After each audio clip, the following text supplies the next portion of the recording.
25 साल कबल रिलीज होने वाली फिल्म लगान के दलित किरदार कचरा के गैर इंसानी होने पर सोशल मीडिया पर नई बहस शुरू हो गई है। इतने अरसे बाद फिल्म के इस किरदार के ज़ेरे बहस आने की वजह भारतीय इश्तिहार है जिसमें कचरा के किरदार को नुमाया किया गया है। कचरा ये खेल की आखिरी गेंद है। हमारे पास जीतने के लिए अभी 5 रेसें बाकी हैं। आपको सिर्फ बॉल बॉर्डर क्रॉस कराना है कचरा, वरना हमसे 3 गुना लगान लिया जाएगा। कचरा, हमारी जिंदगी तुम्हारे हाथ में है। ये आमिर खान की फिल्म लगान का एक सीन है जिसमें कचरा गांव का एक दलित किरदार था। इंडिया में जोमेटो कंपनी ने हाल ही में कचरा के किरदार के हवाले से एक इश्तिहार निकाला था जिसे लोगों ने नस्ली तासुब करार दिया। ऐसे में सवाल ये है कि क्या 2001 में लगान में कचरा का दलित किरदार वाकई जात परस्त है?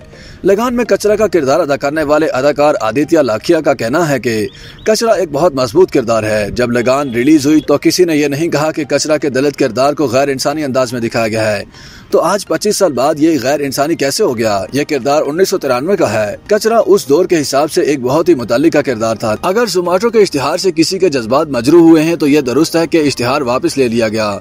हाँ, बुरा लगा क्योंकि हमारी सोच अच्छी थी। ये सब उस वक्त शुरू हुआ जब हदायतकार नीरज घेवान ने ट्वीट किया, आशुतोष गोवारिकर की ऑस्कर नामजद फिल्म लगान में कचरा का किरदार सिनेमा की तारीख के सबसे गैर इंसानी किरदारों में से एक है।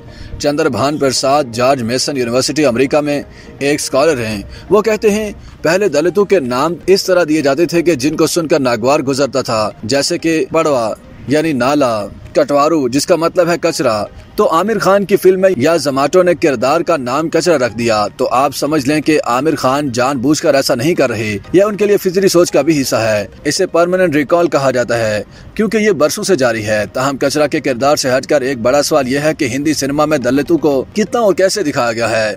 जात पात के मसाइल पर कई फिल्में बनाने वाले हदायतकार नागराज मोहनजाले ने 2022 में फिल्म झुंड बनाई थी जिसमें अम्बेडकर का सीन बहुत मकबूल हुआ। बीबीसी मराठी से बात करते हुए उनका कहना है कि शायद ये पहला मौका है कि जब अमिताभ बच्चन जैसा बड़ा हीरो बाबा साहब के सामने हाथ जोड़कर खड़ा हो। ये मेरे लिए फख्र की बात थी।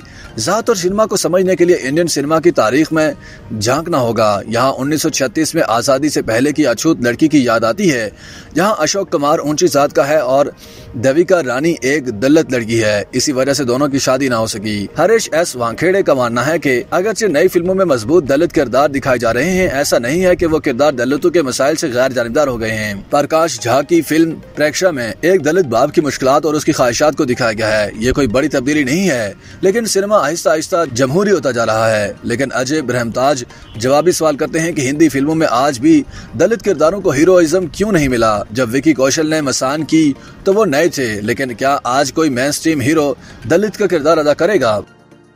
YouTube पर गूगली न्यूज देखने के लिए youtube.com की सर्च बार में गूगली न्यूज टीवी टाइप करें। गूगली न्यूज के पेज पर सुर्ख रंग के सब्सक्रिप्शन वाले बटन पर क्लिक करना ना भूलिए। YouTube पेज पर अपलोड होने वाली वीडियो से बाखबर रहने के लिए बेल आइकन पर क्लिक कीजिए। आपको हर नई वीडियो के बारे में नोटिफिकेशन मौसूल हो जाएगा।